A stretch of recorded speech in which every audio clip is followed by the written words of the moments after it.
আর কিছুই করার না। মহারাজ, আমি দেখলাম অনেক ভেবে আমরা ছেড়ে দিলেও পদ্ম শিবির কি আর মুর্শিদাবাদের ব্যাপারটা ছেড়ে দেবে? বলি মামা বাড়ি আল্লাহ, এমনি এমনি আমি নিজে গিয়েছিলাম নাকি মুর্শিদাবাদ? কিভাবে মানুষের কাছে টানতে হবে উপায় বার করেছি তারই। দোকান সারানোর টাকা দেবো, বানিয়ে দেবো বাড়ি। অর্থমন্ত্রী শোনো। বলুন মহারাজ। শামসেরগঞ্জ ইস্যুতে টাকা চাইছে, দোকান বাড়ি সব বানিয়ে দিতে হবে ক্ষতিগ্রস্ত মানুষে। মহারাজ, বিরোধী নেতা আগে গিয়ে নাম কিনতে ভীষণ দক্ষ। আরে টাকা তো আমি আগে দিতে চেয়েছিলাম 10 লক্ষ, ওরা না দিতে চাইলে সেটা কি আমার দোষ? সুযোগ ফসকে আফসোস। এখন তো বোধহয় ওরা নাইও নিজেদের ঘরে, শিখিয়ে পড়িয়ে অধিকারী নিয়ে এসেছে বিধাননগরে। মহারাজ, দেরি করে মুর্শিদাবাদে গিয়ে আমরাই তো শক্ত করলাম বিরোধীদের হাত। হয়েছে দীঘায় জগন্নাথ। হ্যাঁ, এটা শিল্পমন্ত্রীর কানে ভরে দাও ভালো করে। এতদিন তো আটকা ছিলাম জগন্নাথ মন্দিরের ভিতরে, তা মুর্শিদাবাদ যাবো কি করে শুনি? সবাইকে খুশি করেন উনি। হ্যাঁ, সকলেই ভোটার, যে কোনো একদিক নিয়ে পড়ে থাকলেই তো আর হলো না।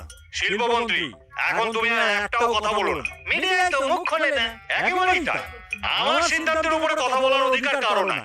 কাজের কথা বলো, কার কি বলার আছে? মহারাজ, দর্শন প্রার্থী এসেছে আপনার কাছে, সেই আশা। কেন, কি মনে করে আমায় জ্বালাতে আসা? বলছে জেলায় জেলায় নাকি অনাচার চলছে রাজন। কেন, প্রতি জেলার শাসক আমার আস্থা ভাজন, তবু কি করে অসন্তোষ ছড়ায়? তাহলে ছেলে পকেট ভরায়। হ্যাঁ, সে কি? এ তো ভয়ঙ্কর কাণ্ড দেখি। পরিবহন মন্ত্রী। বলুন মহারাজ। তোমার বাহিনীর যারা বরকন দাস মহারাজ, তাদের প্রধান কাজ 26 আসার আগে যদি দামান ছেলেদের জন্য মানুষের মনে অসন্তোষ জাগে, লাঠি হাতে তার মোকাবিলা করা। তা তো করবেই ওরা মহারাজ। ওদের জন্য যা কিছু দৃষ্টিকটু অনুদানের তাপি দিয়ে সেই ক্ষত ঢেকে দিতে আমার বাহিনী যথেষ্ট পটু।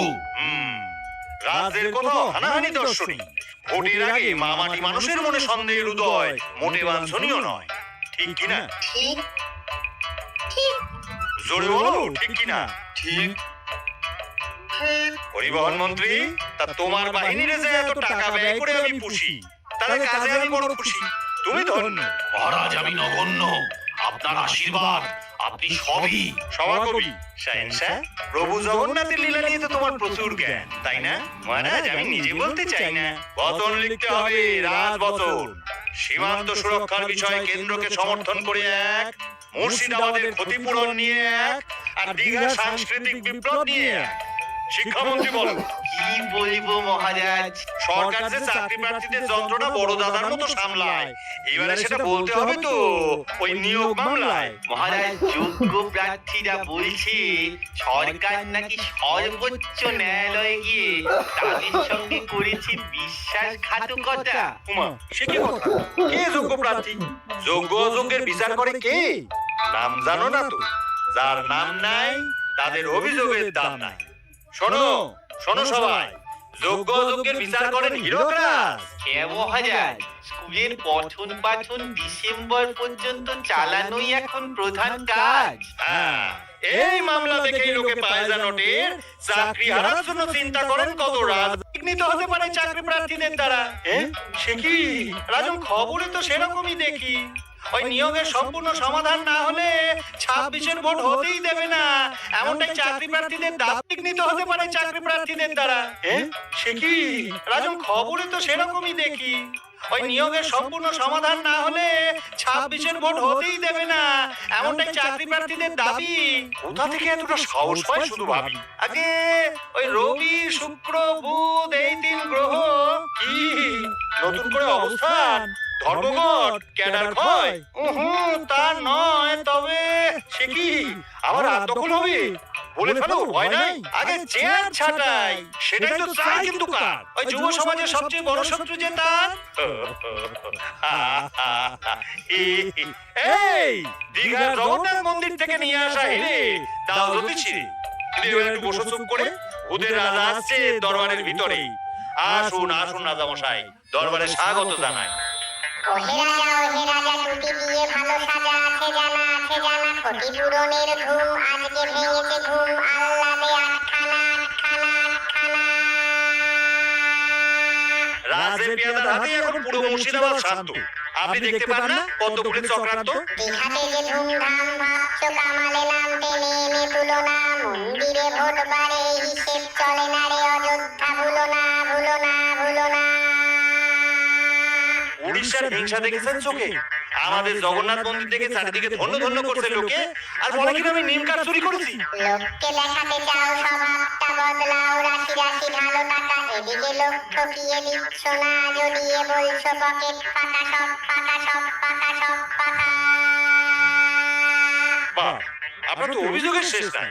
গোটা বিশ্ব ঘুরে আসুন, উন্নয়নের নিরিখে হীরকের মতো কোনো দেশ নাই। জ্ঞানেই অল্প রোজগার গল্প শুনছে হীরকবাসী, অবস্থা সঙ্গীন শেষ হয়ে এলো দিন, আমি আসি, আমি আসি, আমি আসি, আমি আসি।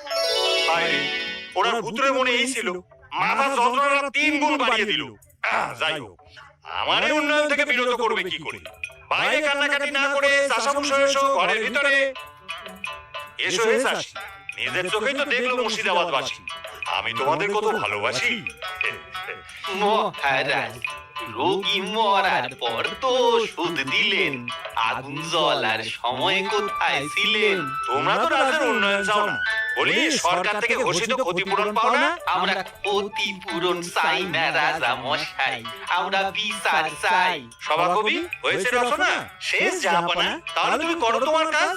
ফজল মিয়া, শোনো মন দিয়া, তবে শুনুন রাজন, ওয়াকফ বিল হবে না রাজ্যে, কেন্দ্রের আইন আনি না রাজ্যে। বাহ, ওয়াকফ বিল হবে না রাজ্যে, কেন্দ্রের আইন আনি না রাজ্যে। শুনলে তো, বলো। মহারাজ, বিল বিরোধী আন্দোলন তো দূরের কথা, সরকার কেন ঠেকাতে ব্যর্থ হলো সাম্প্রদায়িক বর্বরতা? শোনো বসন, বাসনে বাসনে থাকলে সাথে, ঠোকাঠুকি লাগে সব পাড়াতে। বাহ বাহ, বাসনে বাসনে থাকলে সাথে, ঠোকাঠুকি লাগে সব পাড়াতে। মহারাজ, ঠোকাঠুকির খেলায় এক বাড়িতে বাপ ছেলের প্রাণ যায়। কথা না, শুনে যাও। শোনো বসন, দাঙ্গা হলেও ভরসা রেখো, রাজা ভগবান মাথায় রেখো। এর মুখ বন্ধ করে আটকে রাখো নগরের কোনায়, যেন হীরকবাসীকে না আতঙ্কের গল্প শোনায়। যাই হোক, সেসব থাক, আজকের মতো সময় শেষ। পরের হপ্তাহে আবার বলবো কেমন তত্ত্ব নিয়ে এগিয়ে চলেছে আপনাদের সাথে হীরক রাজার দেশ।